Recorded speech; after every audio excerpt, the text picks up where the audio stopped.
Welcome to Fabulously Flawed with your host, Marni, where Mondays mean motivation, and by Wednesday, we're dishing out dazzling advice with a Newsweek twist. This is your go-to spot for embracing the mess, celebrating the successes, and never letting anyone dull your sparkle. Join us for laughs, life lessons, and a whole lot of fun. Fabulously Flawed, where perfect is overrated and every flaw is fabulous. So nothing happens. So, hey guys, and my Fabulously Flawed listeners. I am here with one of the coolest guys I have seen on the internet. I am so excited and I am fangirling out to have Josiah Frazier here with me.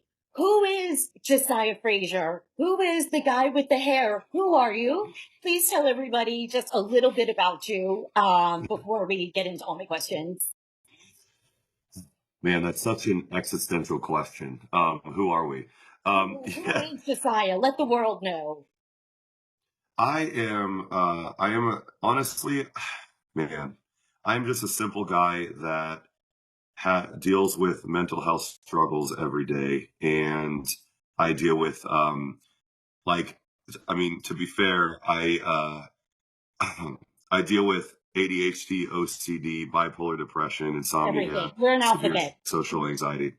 Yeah. That is us. Okay. So yeah. So I'm very blessed to have been stumbled on a platform where I can resonate with people around me and to the world, and for the past few years, and it's been really fucking great. And I'm really just stoked to be able to do what I do. It's mind-blowing because before I air this, I'm going to edit and show your videos, but you're cameo now. You're a cameo. Like, what the fuck? How cool is that? But I want to know, when did you make your very first video?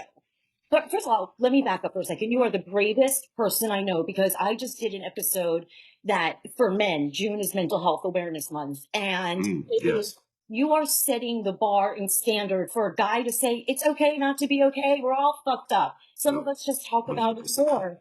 And I, as a fan, would save your videos and send them to my daughter, to my friend, or to this one.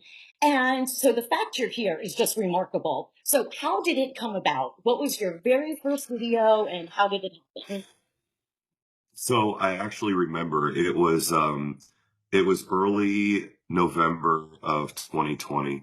And I remember I was working in retail. I had been working in retail for like 10, 11 years at that time. And I remember coming home from my job late at night one night, and I had been on TikTok for a few weeks, just doing it was the time of the election, whatever. Right. And just doing silly videos that nobody really cared about. It was just silly stuff.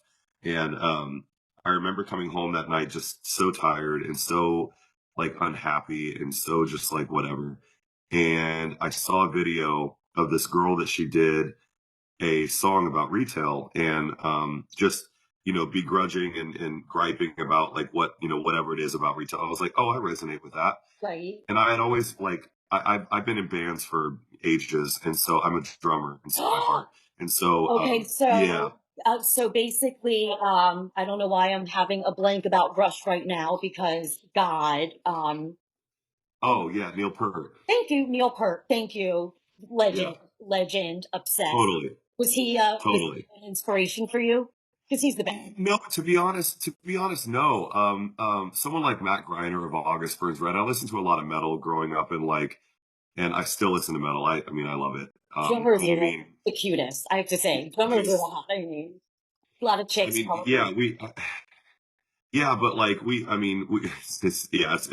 But I had a lot of good times touring and playing with some of my heroes like Panic at the Disco and stuff like that. It was just amazing. I met Brendan, and it was awesome.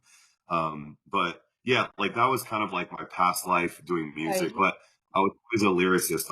I'm a drummer, but I always love writing lyrics. So that's kind of when I saw that video that night. I was like, hey, I can do that. So I wrote a song just with a popular tune that was going around at that time. And then it hit, and that I just posted it, went to bed. The next morning it had 7 million views, and I was like, what is this? I never had that before. And so then I wrote another song, just kind of built on that since then over the past couple of years. And then I started talking about things that I actually cared about, like mental health and stuff like that, you know? I'm 54 and I wasn't diagnosed until I was 47. And I was like, Mm. with everything. I mean, I am an alphabet soup. It's like the game Operation. You were not 54, by the way. That is not true. I just turned 54, but I've also had a little help with some Botox and fillers and all that. But my trauma kept me. You look amazing. You look amazing. Thank Yes. you. I think because my trauma left me stunted at 17. So I have a youthful everything and the thought of going old. Totally. I am a young at heart. So when I Totally. yeah, but it made sense when I was getting tested. I basically ADHD, OCD, depression, suicidal ideation, and it didn't change anything, but it made sense. And awareness is the key to recovery, which you are Yes. so aware. So now you know if I get triggered in a movie theater, I'm not going to go to a movie theater. I used to just go batshit crazy and I never knew why. And my family would say, you're stupid, you're lazy. And so the awareness. But for a guy, one, you stay true to yourself. That's the name of my book. And I think that is the coolest thing on top of everything else you do. And being a man and doing it and giving your message the way you do, the universe had a whole different plan from you touring in your band to what you do now. Because my assistant Brie, her Aunt Gina was like, wait, I know that guy. I know him. I know him. Like, Rachel Platt, Debbie Downer follows you.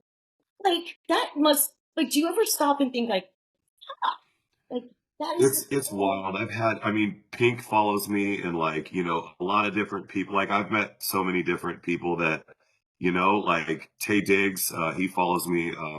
And like, it's a bunch of people that are so great. I just have to pause because you said Tay Diggs. When I was 25 and I saw Rent for the first time, changed my life. Yeah, totally. Totally. I mean, December, you rented? You will light my candle? Oh yeah, yeah. Yeah, totally. Yeah. So That we Tay said Diggs is Tay great. Diggs, but it basically Totally. today, not worrying about tomorrow, what people think of you is none of your friggin' business. And it's so inspiring because nobody wants to talk about mental health. When I wrote my book, I had to say mental wellness because it offends people. It still offends people. I mean, it's crazy. And people are kind And of. that means you're doing something right.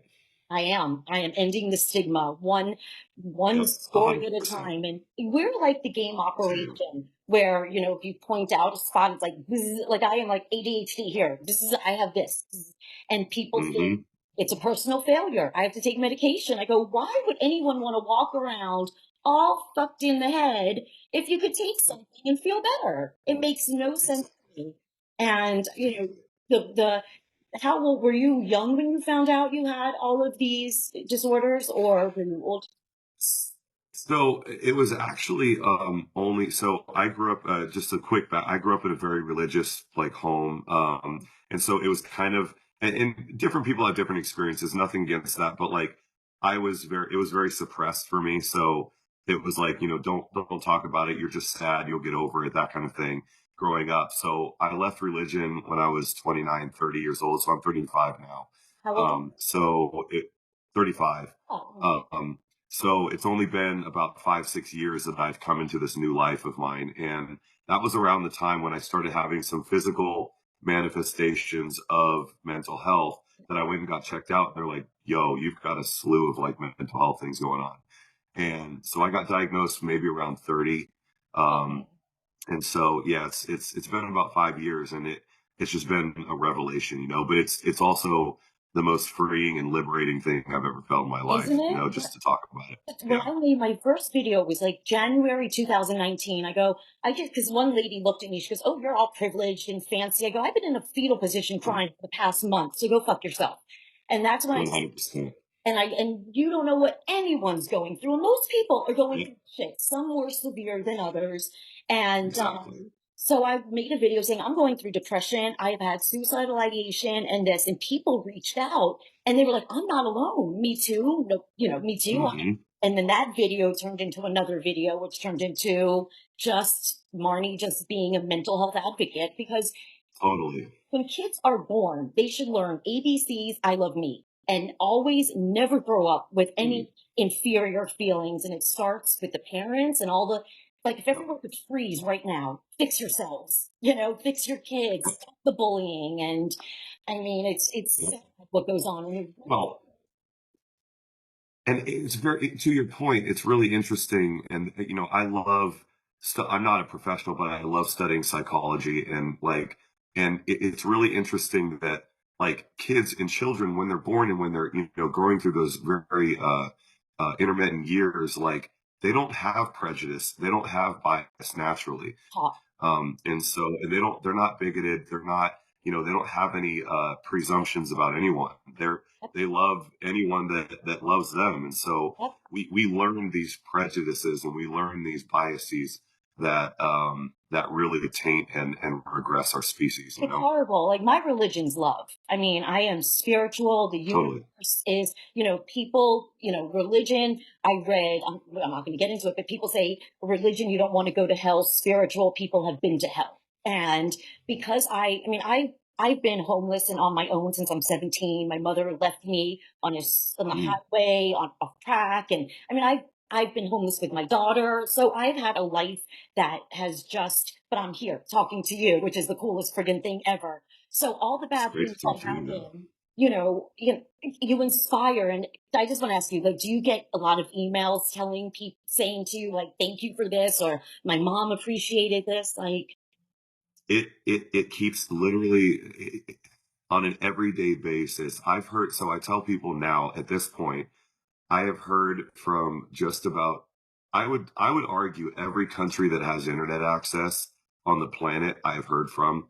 yeah, And like I'm telling you, I just hundreds and like every single day I hear from people. I get, messages that are like, hey, you helped me with this. Hey, you did this. Your video did that. You saved my life this way.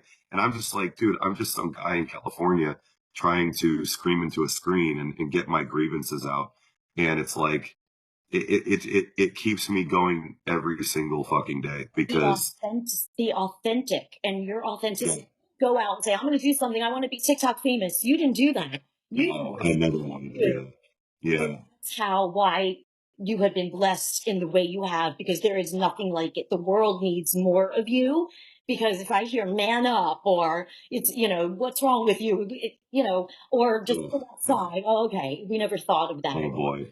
Yeah. Yeah, we never thought of that, right? And to your point, the other thing is that it's kind of coming to an evolution of like, especially speaking to, so most of my audience and most of my platform, it's about 75% women, 25% men. But I really want to hone in on the men and talk to them as well, because like you said, like it's mental health is becoming a more normalized and destigmatized thing in the past like 10 years. But men's mental health is really stigmatized still. And the You know? statistics for suicide are Mhm. just off the charts for men, and they Yeah. suffer in silence. And Yeah. there's Mhm. so many people. Is everything okay? I'm fine. And you suppress it, and it's like putting a ball under the water. And the minute you let go, and Yep. that's why I talk about mental health, honestly, like the weather. Like I'll say, I'm talking a Mhm. lot right now. I think my social anxiety is kicking in. So what did you have for lunch? Oh, me So too. Yep. conversation. Social anxiety like a mofo. Yeah, exactly. So it's like I'm an extroverted introvert. Like when I have to be, Yep. I don't, and also I know 100%. you don't do small talk with fake people. Like you are so real. Yeah. You can feel energy in a second. And that's why we're such a different kind of breed. And I guess that's why we're Are you going sure? Are you sure we weren't separated at I birth? Because you're know. like everything like. I know. I'm going. Let's ask my mom. Yeah. That's another thing. The love, my mother basically left, not only did she go on crack once, but she did it, relapsed watching my daughter. And then she also told me to be a hooker and wanted and actually Ooh. work somewhere and said, go do this. But when I see the love that you have for your mom, it's the sweetest Okay. thing. It really is that you have that support system, because a lot of people Definitely. feel very alone. So blessings to your mom. Props to her. And it's even more of an example because her and I ideologically we couldn't be more different.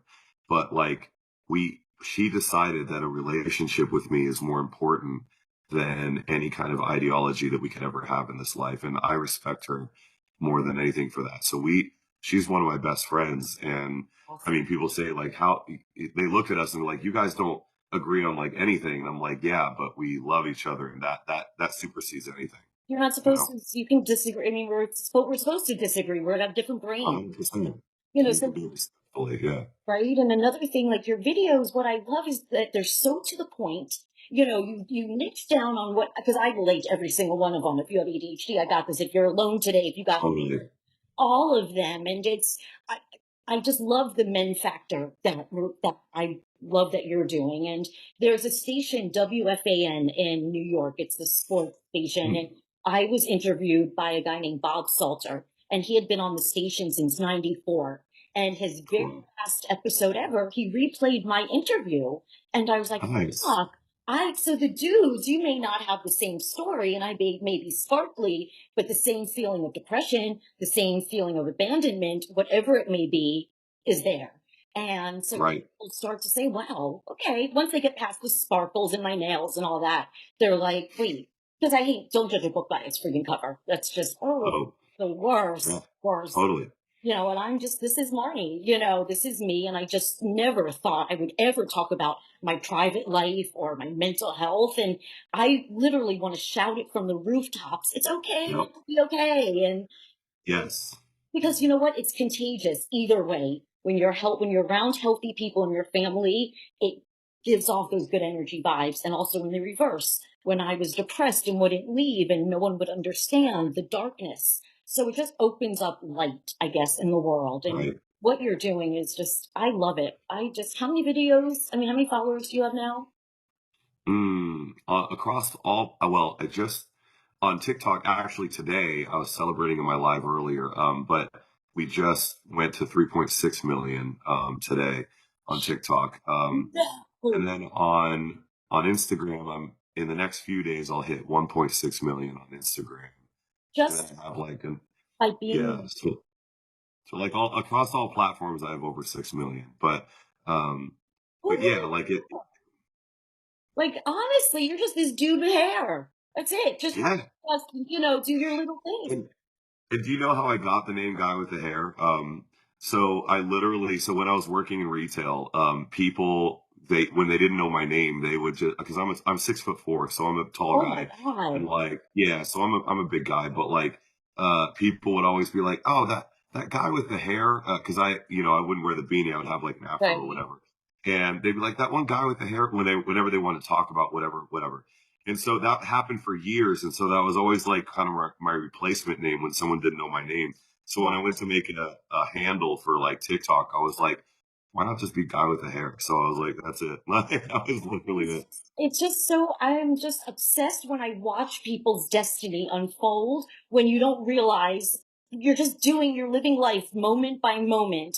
And by being this authentic character and really not giving a fuck about anything what anybody says, and I can't see you getting much hate. I cannot see that at all. You must get, At the beginning, I did. When I had my first TikTok account, I've had two TikTok accounts banned. This is my third one, but I'm good now. Everything I found my flow, everything's good. But with the first one, I was doing a lot of divisive things. I didn't know what I had. I didn't know what I was doing, right. and I just had a lot of followers really quickly, and it was like I felt like I had to entertain them, and I felt like let me dance, Right. let me do something, and I was doing a lot of political stuff, a lot of social things, which I cared about, but it caused a lot of divisiveness. And Right. now I'm more on the case of like mental health and just accepting people So for who they are. it's so needed. It is so needed. I tell people, just the judgy people, stop. You're not supposed to understand my world, and I'm not supposed to understand your world. Stop caring so much and just Yeah, be you. And yeah, people are starting to come around, and I think it's totally. amazing. And I am so excited that because I'm gonna now get someone a cameo. I'm gonna be your next for somebody in mind that is a big fan of yours. So I cannot wait to send them a cameo of you. Oh, And don't just message me. Yeah, you don't have to uh, go through that. Just message me. You're good. and where can people Yeah. find you? Where can people Uh, find videos and so yeah, anywhere. TikTok, Instagram, Facebook, YouTube. threads, whatever. It's guy with the hair. If you type in guy with the hair, it'll come up. There's a lot of imposters, but I mean, you'll find the one. There's only one real one right here. That's it. There's just one authentic one. I just think you're absolutely amazing, and your bravery. And June is Men's Mental Health Awareness Month, so I will be shouting from the rooftops all the way here from Florida. Just thank you. I'm going to be in Florida actually in July. I was telling someone earlier today, it was on my live. They're like, we're in Florida. I was like, I'm going to be in Miami in July, so maybe we can link up. That'd be great. Oh my God! Where are you? Yes, you are getting live interviews. Oh my God! Yeah, I'm going to be there for a few days, but message me and we'll talk about it. But yeah, I'm going to be there for Perfect. Oh my gosh! Well, I'm giving you a big hug virtually, and I love it. Oh, your energy keeps spreading it. We need more Josiahs in this world, and thank you so much. And have a fabulous weekend, and just keep doing your magic. Of course, you as well, Marni. Thank you so much. So much. I'm honored. Thank you. Bye-bye. Perfect. Thank you so much, Josiah. You are fabulous, and I'm about to go get my Manjaro shot. So nice. Get it done. I love it. All righty. Have a great weekend, and I'll send you this when it's finished. Okay, sounds good. Thank you so much. Okay. All right, bye. Thank you for tuning in to Fabulously Flawed. Remember, every Tuesday and Thursday, it's your time to join Marni and Taylor, the mother-daughter duo that's redefining family time with a twist, putting the fun in dysfunction, one episode at a time. Craving more? Visit us at fabulouslyflawed.com. And don't miss out on the feel-good vibes with our exclusive merch at fabulouslyflawed.net. That's with 2 Ds on Etsy. Keep your sparkles shining and spread that fabulous energy.